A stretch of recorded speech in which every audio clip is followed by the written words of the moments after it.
Sindh TV खिलाफ Sindh assembly में गुथा लफ़्ज़ ॻाल्हाईंदड़ पीर मज़हरुल हक़ सिंध टीवी बाबति हीअं चयो हो।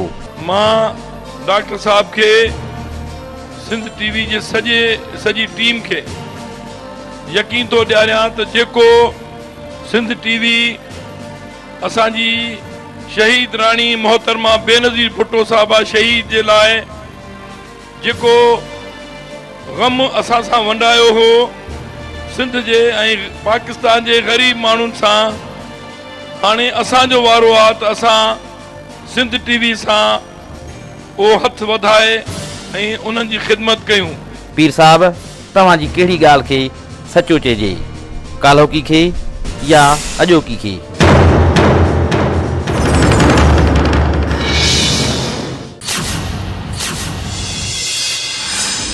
सिंध जी तालीम खे ठीक करण जो नारो हणंदड़ पीर साहब पहिरियां ई पंहिंजी ॿोली त ठीक कर।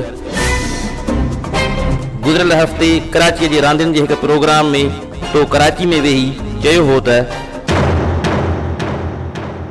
हम जब भी जाते हैं सिंध में, हम जब भी जाते हैं सिंध में, हम जब भी जाते हैं सिंध में। पीर मज़हर, तोखे यादि रखणु घुरिजे त सिंध कराची आहे, कराची सिंध आहे।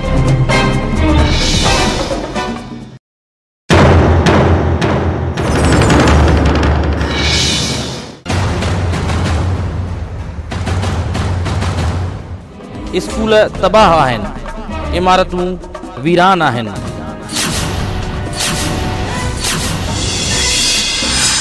क्लासनि में कुत्ता ऐं कुकड़ पिया घुमनि, ॿारड़ा दर बदर पिया थियनि।